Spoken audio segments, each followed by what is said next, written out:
You're sitting across from someone you love. They're telling you that you're crazy, that you imagined what happened, that nobody else would ever want you. And the worst part? Part of you believes them. This is the narcissist's greatest weapon. Not violence, not threats, but the systematic destruction of your reality. Welcome back to Psycho Veil.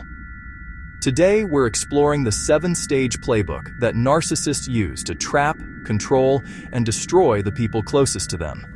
And if you've ever been in a relationship with a narcissist, you're going to recognize every single stage.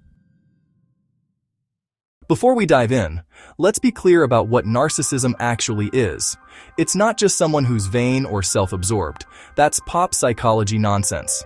Clinical narcissism is a personality disorder characterized by a grandiose sense of self-importance, a deep need for excessive attention and admiration, and a complete lack of empathy for others.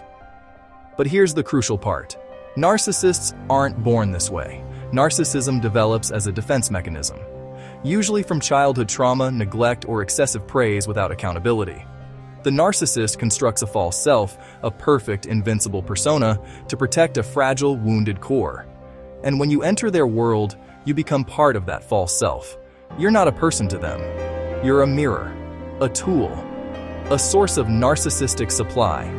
The 7 stages I'm about to describe, they're the system they use to extract that supply from you while keeping you psychologically imprisoned. Let's begin. Stage 1. Idealization. You know it as love bombing.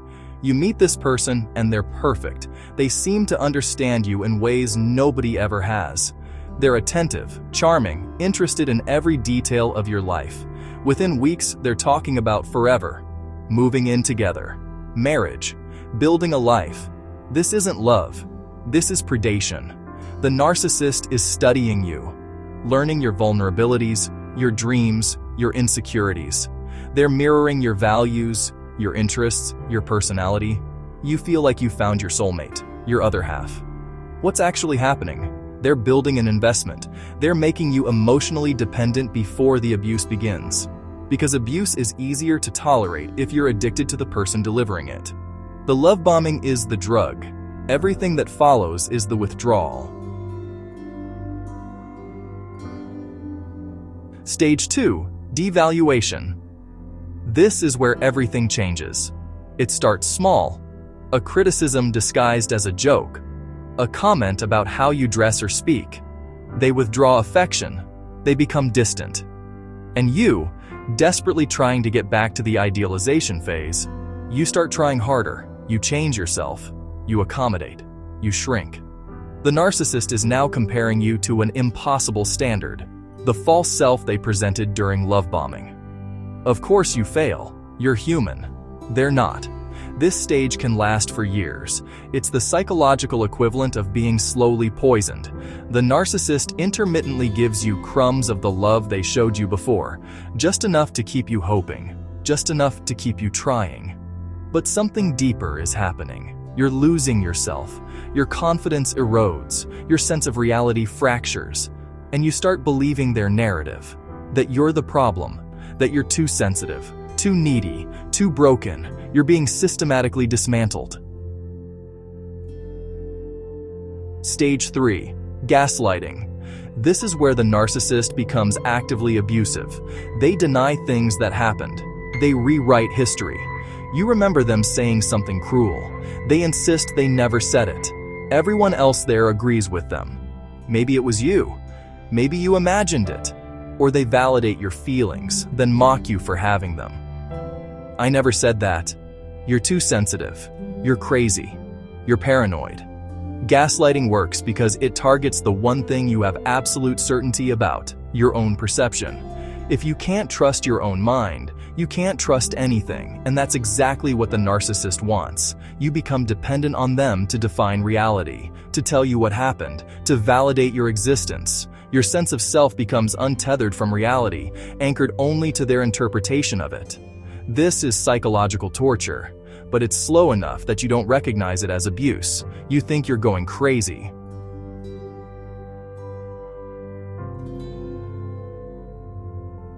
Stage 4. Isolation. The narcissist systematically cuts you off from your support system. They'll criticize your friends, create conflict between you and your family, convince you that nobody understands your relationship, that your friends are jealous of your love, that your family is toxic and doesn't want you to be happy. And here's the trap. The more isolated you become, the more dependent you are on the narcissist for validation, for companionship, for a sense of reality. Without outside perspectives, you have no reality check. You can't compare your experience to normal relationships. You can't see how abnormal your situation has become. The narcissist's narrative becomes your entire world. Isolation is the most dangerous stage. Because once you're cut off, the abuse can intensify exponentially. There's no one to call, no one to tell, no escape route visible. You're locked in a prison made of loneliness.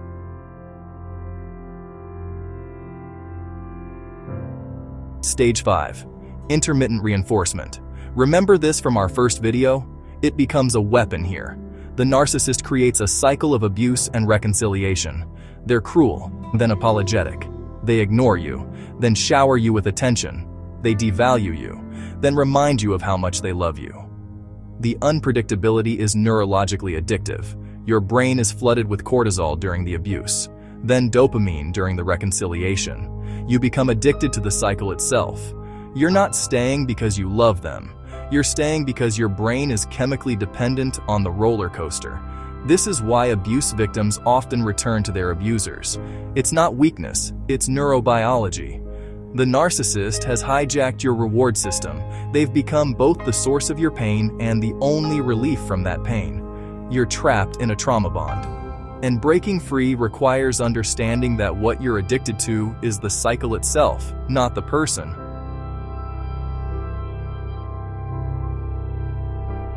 Stage 6. Discard. This is the final stage of active abuse. The narcissist decides you're no longer useful. Maybe they found a new source of narcissistic supply. Maybe you've become too difficult to control. Maybe they're bored, and they discard you. Not gently, not with closure, but with cruelty calculated to cause maximum damage. They'll cheat publicly. They'll tell people lies about you. They'll deny the entire relationship happened. They'll move on to someone new within days or weeks while you're still trying to understand what went wrong.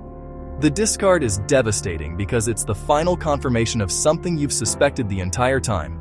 You were never real to them. You were never loved. You were supply, an object, disposable. What makes the discard even more insidious? The narcissist often hovers. They maintain contact. They breadcrumb you with random messages or calls, just enough to keep you hoping for reconnection, just enough to prevent you from fully healing. Because a narcissist's greatest fear isn't losing you, it's you realizing they were never worth keeping.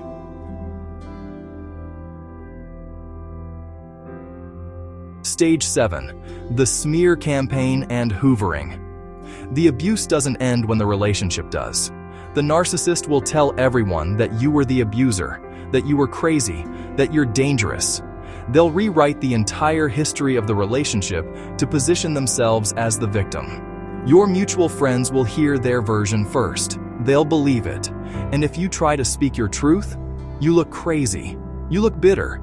You look like you're lying. Because the narcissist has already controlled the narrative.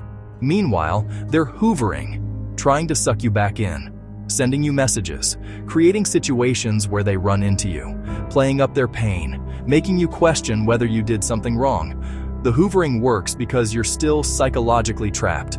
You're still bonded, and a small part of you still hopes they'll suddenly understand what they've done, that they'll apologize and change, that the person you fell in love with was real.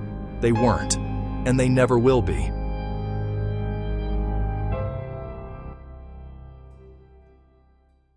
Here's what makes narcissistic abuse so diabolical.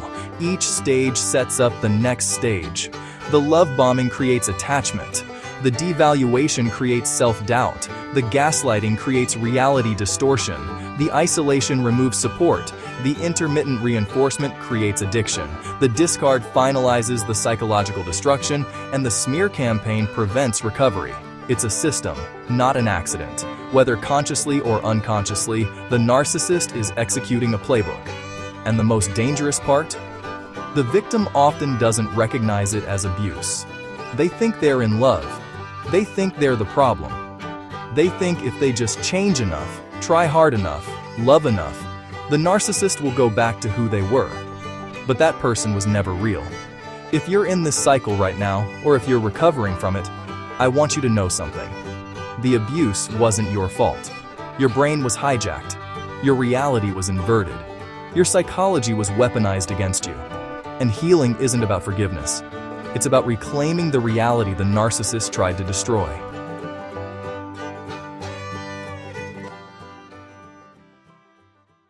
This is why understanding dark psychology matters. Not to make you paranoid, but to make you aware. If you recognize these 7 stages in your own life, whether you're the one being abused or the one doing the abusing, reach out to someone, a therapist, a trusted friend, a hotline, because narcissistic abuse thrives in silence. And if this video resonated with you, it means you've probably experienced this. You're not alone. Thousands of people watch these videos because they're trying to understand what happened to them. Subscribe to PsychoVeil. Next week, we're diving into the psychology of emotional manipulation and how to build an unshakable sense of self so that no one can ever weaponize your mind again. Because the greatest power you have isn't love, it's clarity. Stay aware, stay safe, stay unbroken.